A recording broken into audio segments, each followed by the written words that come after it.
Hi, you're welcome to the Parlour podcast, and I'm still your host, Kachi. And I just have a few things I want to talk about today, and I hope you guys love it. And let's go. So, first off, I want to say thank you all for always, coming back to watch my videos. I know I'm trying to grow the channel. It's hard trying to grow a new channel. You get little views, but every one view that you guys give to me is so highly appreciated, and I say thank you to you guys for always coming back and sharing and watching my videos. I thank you so much. So today I just want to talk about something I've been thinking about for a very long time now, which is something called privileges, right? So privileges, I think the most common one that everybody or most people talk about is white privilege, right? White privilege. But that's not what I want to talk about today. But that's a thing when you think about it, but that's not what I want to talk about today. Today I want to talk about privileges as a man. Because this is something that I feel like as a man, a lot of men don't seem to understand the privileges that we have as men, and we just ignore those privileges and just do things. And when you think about it, it affects the feminine, it affects females, because there's this video I was watching, right? There's this video I watched about this lady. She's highly talented, highly skilled. She's a PhD in a university. I think in that video she said she was a professor or whatnot, like she was teaching, right? And but she wanted this job. This job was a data scientist position, and she was a PhD in statistics. So she was qualified in every way, in every aspect. She was qualified, but being a statistician, she ran these numbers and came up with it's facts that there are less women in the data science field. So what are her chances of getting a position in that field, right? And this cuts across almost every aspect of life, like almost every freaking aspect of life, right? Females are always, in some fields anyway, and this actually deters, it deters other women who want to get into some fields, because they'll be like, okay, what are the chances, right? What are the chances that I'm going to get this position when there are so many men out there? The employer is probably going to look at me and be like, oh, you're a woman, you probably wouldn't, handle the stress, this, that, all that stupid stuff, right? So she ran her numbers, and she's like, oh shoot, I'm probably not going to get this job, right? But she was like overly qualified. This was a position for a data scientist position in an MBA team, like an MBA team, right? They needed a data scientist. So here's the catch for her. She played basketball like professionally in college, right? So she knows the game, she knows the sports, and now she's a statistician, and now some MBA team was looking for a data scientist, and they need someone who has all these experience, right? But she's like, even with all these my experience, knowledge, skills, talent, whatever, I probably wouldn't get the job. She applied just for applying sake, not even thinking she was going to get a job, but eventually she got the job, and she was just sharing her experience, and that just brought my attention to a lot of things that I personally take for granted, right? Another time I was this is a personal experience now. So I lost my car, and at the time I didn't have a car, and I had to walk to some places, right? I had to walk to, shorter distances. I didn't want to spend money on Uber, because if I could walk like 10 minutes, 15 minutes, then I'll do it instead of taking an Uber that's going to come charge me maybe over $10 for something I could just walk, for 10 minutes and get my exercise on for that day, right? But yeah, I was walking even at night. Nighttime, I was walking, like short distances. I didn't care. I didn't think about anything.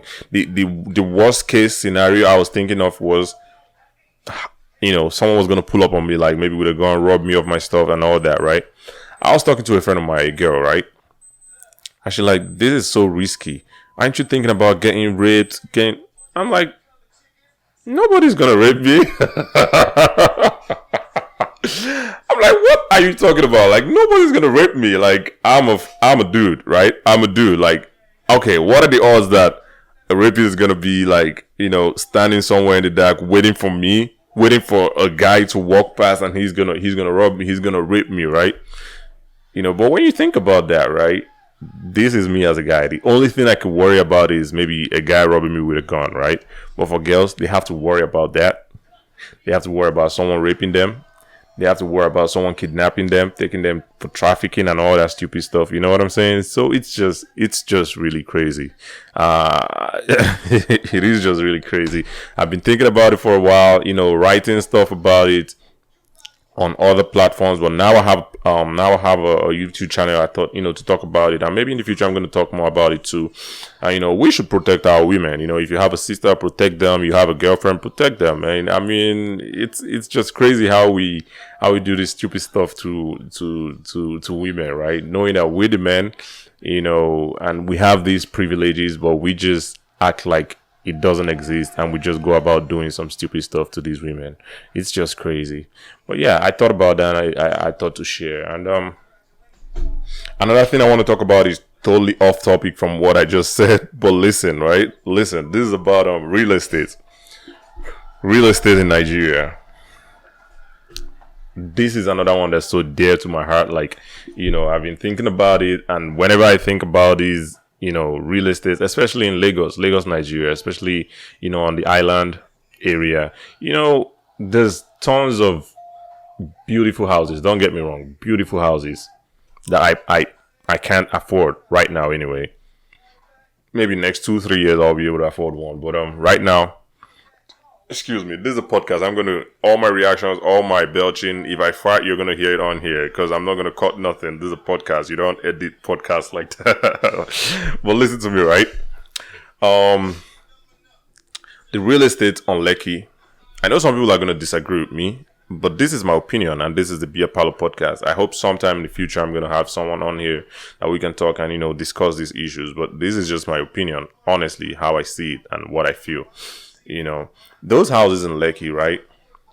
Say, let's take an estate. It's called Chevy View Estate. I've been there. When I was in Nigeria, a friend of mine owned a house in there, and he took me in there one time. Beautiful place. Like the houses there, the estates, like the streets, clean, But when you think about it, you spend all that money buying that house, and you live in a very good community, right? You live in a very good community, a gated community actually, and you have all that luxury inside.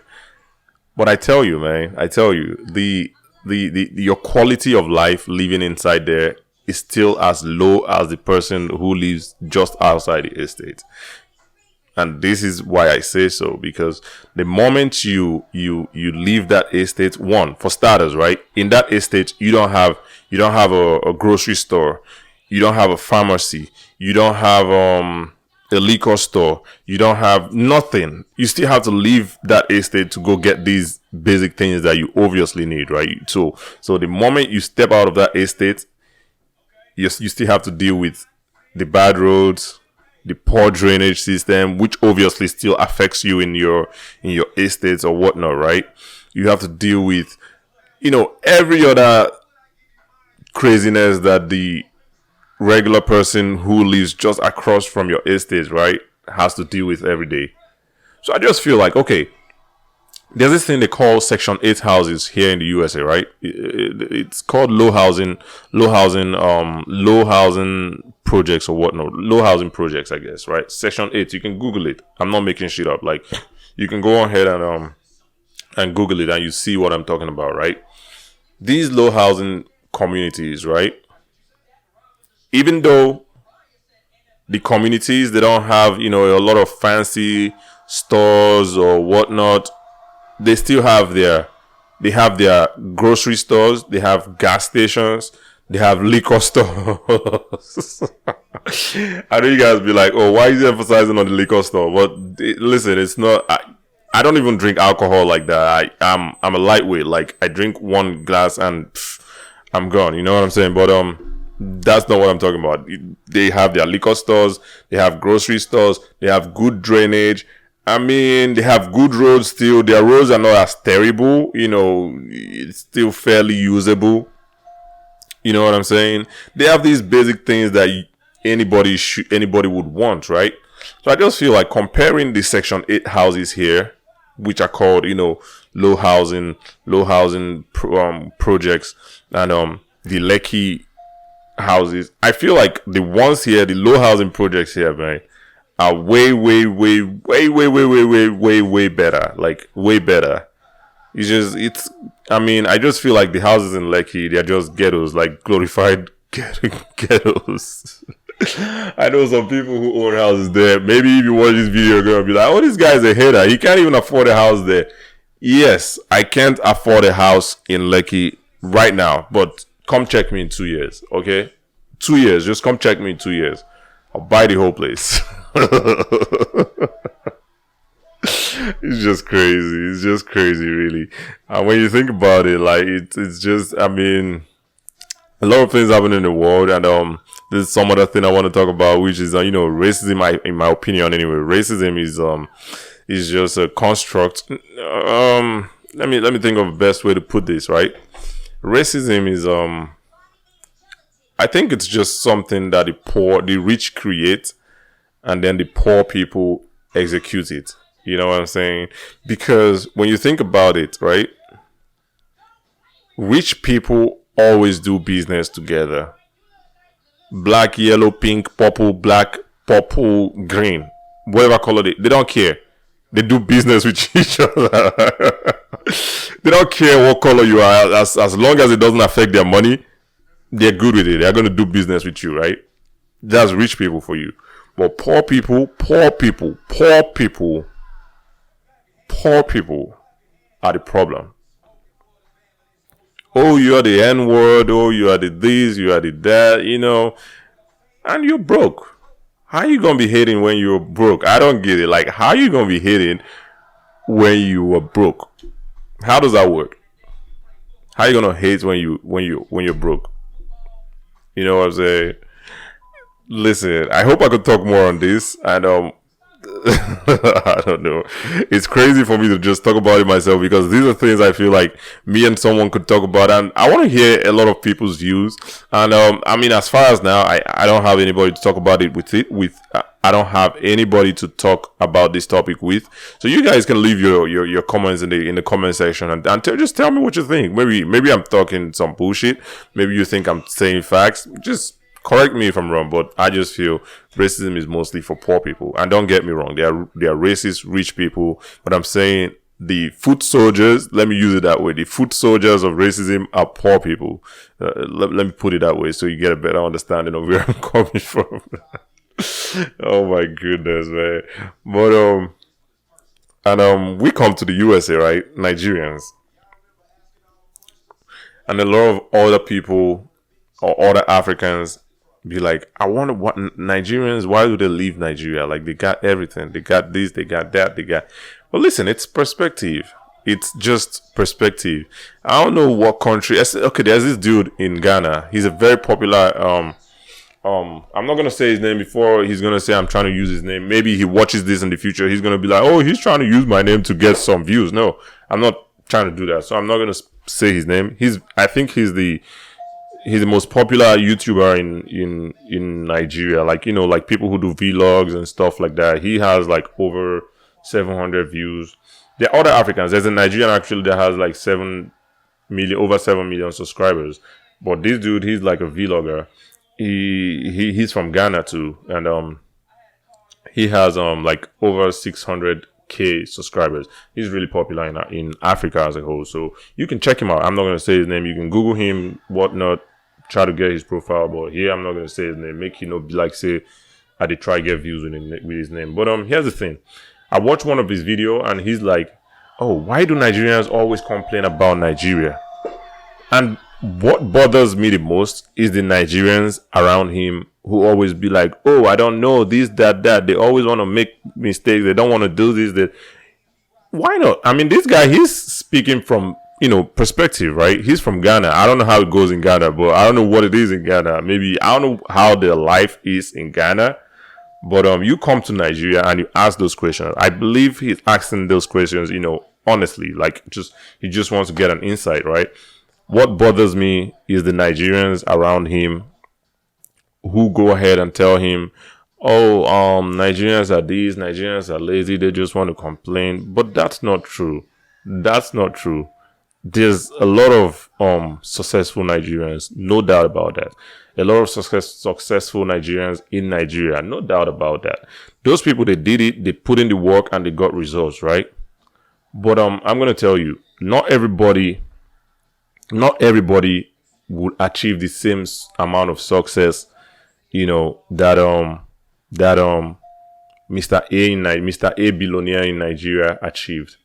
For so many reasons. You might be looking at one very rich entrepreneur, right? Say maybe Dangote, he has a refinery. You might be looking at this dude that has the airliners, right?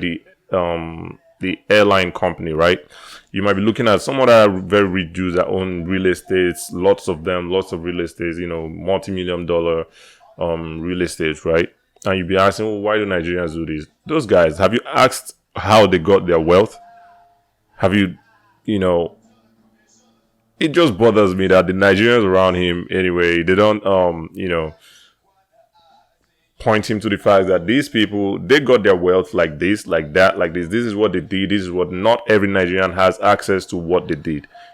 These people, they have access to this, that, and that's why they could achieve what they achieve. And don't get me wrong, anybody could become whatever he wants, but in Nigeria, it's really hard. It is definitely hard for the common man to just, come out and become. I mean, the little thing that the common man wants to do, like say Bitcoin. People in Nigeria right now are trading on Bitcoin, right? They're trading on Bitcoins, right? The government had the audacity to come on and ban Bitcoins.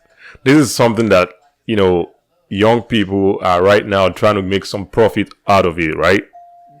The government comes and says, oh, there should be no more trading of Bitcoins in Nigeria. How do you expect the young Nigerians to make money then?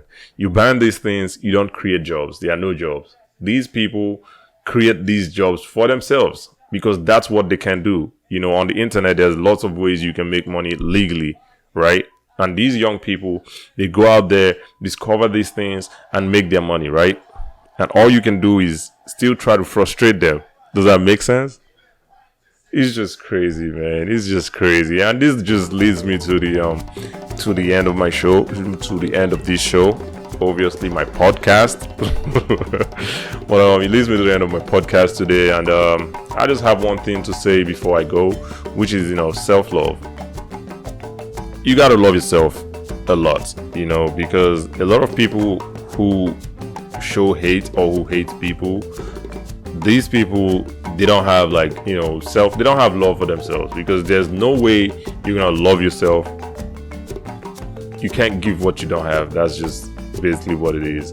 You can't give what you don't have. And I think that's what I'm just gonna end this show with. And thank you once again for those people who come to my show to watch my videos every time I drop one. I thank you for sharing. If you liked this video, please like, subscribe, share, do whatever it is. Make this channel grow. We're trying to make it grow. And once again, I'm out. Peace.